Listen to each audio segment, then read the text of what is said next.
जी 15 नहीं आएगा।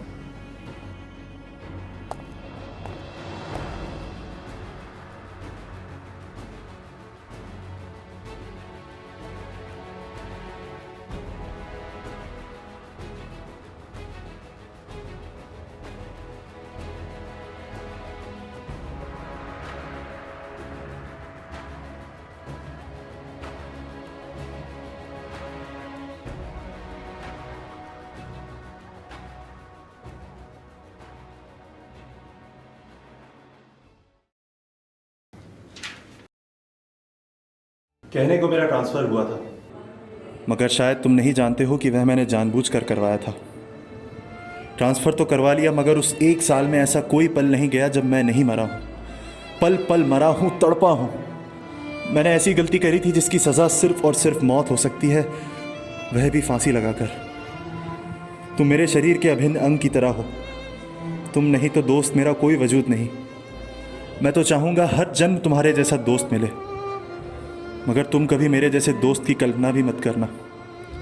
मैं चाहता तो खुद को गोली मारकर या जहर खाकर भी अपनी ज़िंदगी पल भर में ख़त्म कर सकता था, मगर मैं उस दर्द का एहसास करना चाहता था जो फांसी पर लटक कर तड़प तड़प कर मरता है।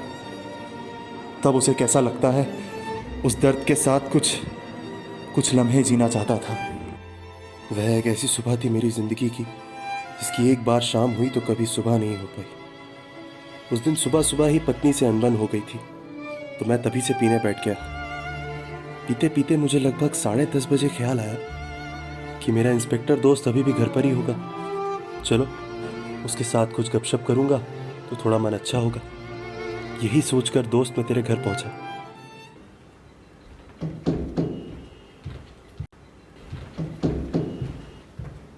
दरवाज़ा खुला तो तेरी बहन सामने खड़ी थी। अंकल जी आप? मैंने उससे पूछा कि राधेश्याम कहाँ है?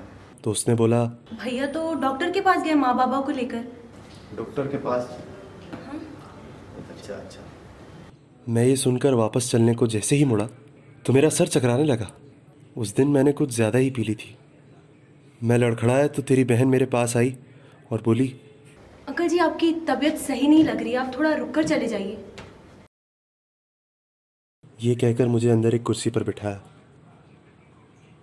और किचन से एक गिलास पानी लेने चली गई।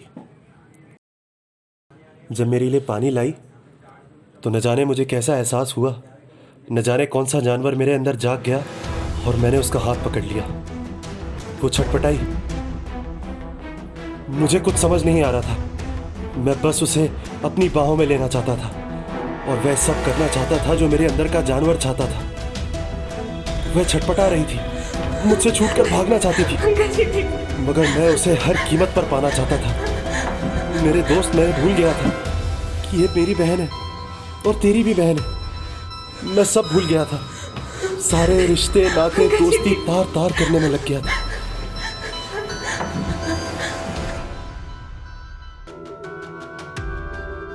वह अपने आप को छुड़ाकर मुझसे भागी।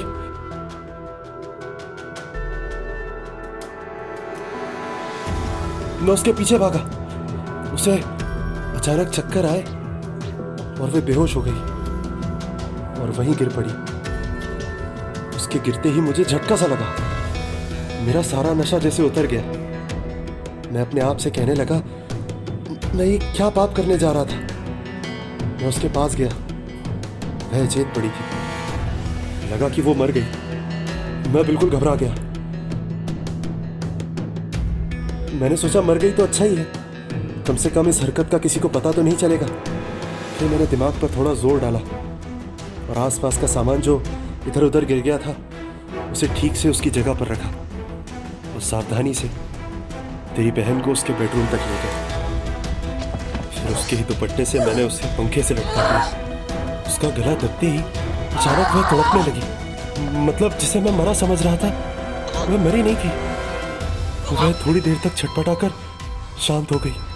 मैं उसको मरता हुआ देखता रहा। मैंने सोचा कल ही उसका रिजल्ट आया था और उसके नंबर भी कुछ खास नहीं आए थे, इसलिए सब समझेंगे कि उसने फांसी लगाकर ही अपनी हत्या करी होगी।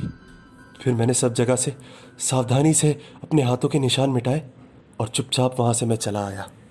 मैंने बहुत बड़ा पाप कर दिया था, मुझे पता था इसका प्रायश्चित सिर्फ मौत है। दोस्त, तेरी बहन ठीक कह रही थी, वह कभी आत्महत्या नहीं कर सकती। मुझे पता है आज के बाद तू मुझे हर वक्त कोसेगा, कभी किसी दोस्त पर भरोसा भी नहीं करेगा, शायद अपने सबसे करीबी दोस्त पर भी नहीं। मैं तुझसे हाथ जोड़कर माफी मांगता हूं, मगर तू मुझे कभी माफ मत करना।